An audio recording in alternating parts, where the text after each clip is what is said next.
Hello guys, আমরা এসেছি। আমরা সুমন ভাইয়ের ছেলে। কি সুন্দর পরিবেশ দেখতে পাচ্ছেন। আমরা হলাম সুমন ভাইয়ের বাচ্চা, সুমন ভাই আমাদের বাবা। পুঁই শাক দেখছেন কি সুন্দর।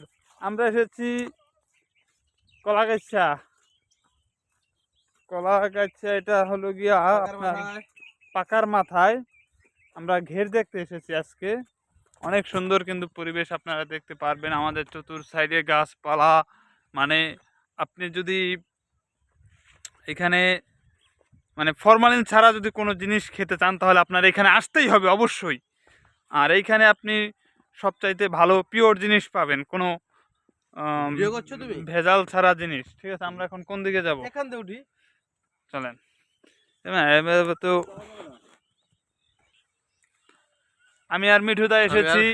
এখানে কুদ্দুসের আসার কথা ছিল, কিন্তু কুদ্দুসের হাগা হয়েছে, পেট খারাপ, যে কারণে আসতে পারে দুঃখিত। কুদ্দুস আসতে পারে না। কুদ্দুসকে আমরা ফোন দিছিলাম, ঠিক আছে। তারপরে আমরা চেষ্টা করব সামনের পর্বে আপনাদেরকে কুদ্দুসকে দেখতে পারবেন। কুদ্দুস আমাদের আনকমন একটা জিনিস, যে থাকলে আর একটু বিনোদন হয়তো পাইতেন আপনারা, কিন্তু এটা পেট খারাপের জন্য আনতে পারি নাই কুদ্দুসকে। কিন্তু বিশাল এরিয়া নিয়া, এখানে অনেক জায়গা, ঠিক আছে। এদের এর আগে রাজার পরিবার ছিল, তো এর জন্য আপনি দেখতে পাচ্ছেন মানে বিশাল এরিয়া। আপনি মানে চোখ ধাঁধানো একটা জিনিস, ঠিক আছে। আপনি দেখে শেষ করতে পারবেন না। এখানে কিছু বাচ্চারা এসেছে, ওদেরকেও দেখতে পারেন। বাচ্চারা, আমরা অনেক দূরে বাচ্চা দেখতে পাচ্ছেন ওই যে ওই প্রান্তে বাচ্চারা খেলাধুলা করবে, কিন্তু ওইখানে হয়তো ওরকমভাবে খেলাধুলার মাঠ নেই, যে কারণে ওরা এই বিলের ভিতরে দিয়েই খেলাধুলা করে।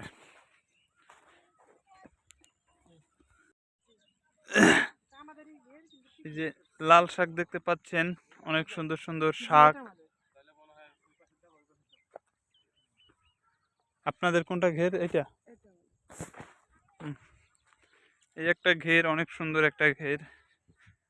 আপনার এখানে আসলে সরিষা ক্ষেত আছে, দেখতে পাচ্ছেন সরিষা ক্ষেত, লাল শাক, পুঁই শাক। এখানে একটা বাড়ি, রূপালী মৎস্য খামার মনে হয়, মাছের চাষবাসের জন্য।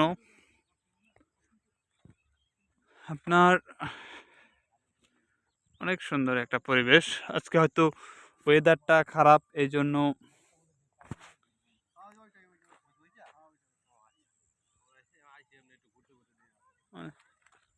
অনেক সুন্দর।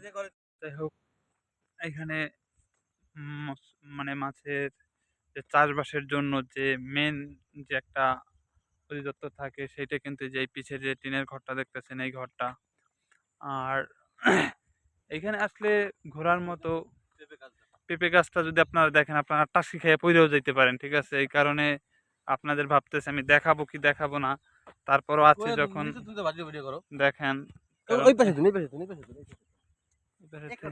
এই যে দেখতেছেন পেঁপে গাছটা, একটা গাছে কতগুলো পেঁপে ধরতে পারে, আপনারা ধারণার বাইরে যাবেন। যে মানে মানুষে বলে যে যত বড় মুখ নয় তত বড় কথা, এই গাছটার অবস্থা হয়েছে সেরকম, যে মানে যত বড় গাছ নয় ততগুলা পেঁপে, ঠিক আছে। এটা কিভাবে সম্ভব, ঠিক আছে।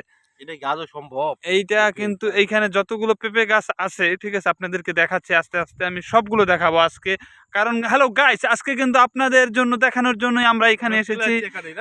আপনাদেরকে পেঁপে গাছগুলো দেখাই। এগুলা কিন্তু হাইট, পেঁপে গাছের হাইট গুলো কিন্তু আমাদের থেকেও ছোট, কিন্তু দেখেন একটা গাছে কি পরিমাণে পেঁপে হতে পারে, ঠিক আছে। এই জন্যই বলি বাংলাদেশে এত পেঁপের দাম কি জন্য সস্তা। এই পেঁপেটা দেখতে পাচ্ছেন, এই পেঁপেটা কিন্তু একটু লম্বা লম্বা, ঠিক আছে। আগেরটা দেখছেন গোল, এটা কিন্তু একটু লম্বা লম্বা পেঁপে। এই একটা মরা গাছ, গাছটা প্রায় ধরেন মরা অবস্থায়, কিন্তু তারপরও পেঁপে দিয়েই মরবে। দেখেন ওই যে একটা পাখি দৌড়ে যাচ্ছে, ও মন খুলে এখান মানে উঠতেছে, ওর মনের সুখ কি করতেছে, উজাড় করে দিয়ে ওর মতো উঠতেছে, কারণ ওকে বাধা দেওয়ার মতো কেউ নেই এইখানে। আসলে আপনার যদি কোনো মন খারাপ থাকে, যে আপনি একটা মেয়ের সাথে রিলেশন করছেন, আপনার মনটা খারাপ, আপনি চলে আসুন, এই বিলের মাঝে চলে আসুন। দেখুন এদিকের কালচারগুলো দেখুন, এদিকের মানুষের বসবাসগুলো দেখুন। ওই যে একটা কাকাই দেখতে পাচ্ছেন, নৌকার মাঝে এসে মাছ হয়তো ধরতেছে না, মাছ ধরে আবার রান্না বান্না করে ওইখানেই সে সংসার পাচ্ছে, ওইখানেই সে খাওয়া দাওয়া করবে। আমরা দূরে আর একটা বাড়ি দেখতে পাচ্ছি, ওইখানেও কিন্তু মানুষ বসবাস করে। ঠিক আছে, আপনি হয়তো বিল্ডিংয়ে থাকেন 5 তলায় 10 তলায়, কিন্তু এইখানের যে একটা সুখ, ঠিক আছে, এখানের সুখটা মানে আত্মাধিক, ঠিক আছে, যেটা আপনি উপলব্ধি করতে পারবেন, এখানে আসলে আপনি উপলব্ধি করতে পারবেন একমাত্র। ওই যে 2টা মানুষ আসতেছে, তারা হয়তো জমিতে বদলা দিয়ে তারা দিন শেষে পরিশ্রম করে এখন বাসায় আসতেছে। দেখেন এদিকের মানুষ, আপনি তো হয়তো টাইলস করা ঘরে থাকেন, আপনার স্বাদ আর এটার স্বাদ এক হবে না কখনোই। আবার চলে এসলাম আমরা নেক্সট পর্বে। দেখতে পাচ্ছেন আমরা কিন্তু এখন আরেকটা ঘেরে চলে এসেছি। এই ঘেরটা দেখতে পাচ্ছেন, এই ঘেরটায় কিন্তু প্রচুর পরিমাণে জল আছে, প্রচুর পরিমাণে মাছ ছাড়া আছে। এইটার ভিতরে আমরা যতটুকু জানতে পেরেছি, এটার ভিতরে তেলাপিয়া মাছ, কাতল মাছ, রুই মাছ, অনেক পদের মাছ ছাড়া আছে।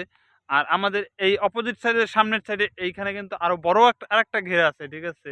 এই ঘেরটা কিন্তু আর বিশাল বড়, মনে হইতেছে যে একটা আমরা মানে মহাসাগরে চলে এসেছি, এত বড় একটা ঘের। এটা আপনারা মনে হয় দেখেন না এর আগে, কিন্তু এটা মানে ধুধু ধুধু ধুধু করে, আপনি মনে করেন যদি তাকান, ঠিক আছে। ঘেরটা অনেক সুন্দর একটা ঘের, বিশাল এরিয়া নিয়ে, সাইড দিয়ে আরো মনে করেন ধান খেত, গম খেত, চাল খেত, অনেক কিছু আছে এই সাইড দিয়ে। আপনারা এখানে আসতে পারেন, এখানের লোকেশনটা আমি দিয়ে দেবো আপনাদেরকে, ঠিক আছে। এটার জন্য আমাকে কোনো টাকা পয়সা দেওয়া লাগবে না, আপনাদের অ্যাড্রেসটা আমি দিয়ে দিতেছি। এটা হলো গিয়া আপনার আসতে হবে মাদারপুর জেলা কোথায়, সমদ্দার। কলাবাড়ি দিয়ে সোজা কলাগাছিয়া বাহাদুরপুর। মাদারপুর থেকে কলাগাছিয়া থেকে সোজা চলে আসতে হবে বাহাদুরপুর। পাকার মাথায় বললেই আপনাদেরকে ভ্যানে কিংবা হুন্ডাই মোটরসাইকেল আসতে পারবেন। আমরা যাই হোক, আমরা মোটরসাইকেল নিয়ে এসেছি, আমি এসেছি, আর আমার সাথে আছে সেই বিখ্যাত, সেই যে নায়ক, যার বাড়ি ছিল বরিশাল, মিঠুন চক্রবর্তী। এই সেই আপনারা ভাবছিলেন হয়তো সেই নায়ক মিঠুন চক্রবর্তী, একদমই ভুলই ভাবছেন। সে নায়ক চক্রবর্তী না, সে আমাদের এলাকার আমাদের এক শ্রদ্ধেয় বড় ভাই মিঠুন চক্রবর্তী, তার নামও হয়তো মিঠুন চক্রবর্তী, এই জন্যই বলা হয়েছিল। আর বল বল বল বল। আমাদের সামনে 2-3 জন আঙ্কেল আসতেছে, তাদের সাথে কথা বলে দেখবো তারা কি বলে। কত সুন্দর গাছ। কাকারা কোথা থেকে আইলেন? এই যে মাঠে কাজ করলাম। মাঠে কিসের জমিতে? ধান ধান লাগাই। ধান টান লাগান। যাক, এই যে আঙ্কেলরা চলে যাচ্ছে জমিতে, সকাল থেকে বদলা দিচ্ছে সেই পরিশ্রম, অঝরে ঘাম ঝরালো। এখন বেলা বাজে কয়টা? বিকাল 5টার দিকে। আমরা শীতে যেখানে হাড় কাঁপে, ঠিক আছে, আমাদের এরা মনে করেন সারাদিন কোলার মাঝে জলের মাঝে, ঠিক আছে, থাইকা মনে করেন তারা পরিশ্রম করে। আর মিঠু দাই কিন্তু মাঝে মাঝে 2টা মরিচ ছিটা কিন্তু পকেটে ভরতে আছে। এটা কিন্তু অবশ্যই ব্লকে এটা দেখান লাগবে, কারণ আমরা কিন্তু কোনো গোপনীয় জিনিস রাখি না। যাই হোক, সে মরিচ ছেড়ছে তাও কিন্তু আমি দেখাই দিছি, পরে কিন্তু আবার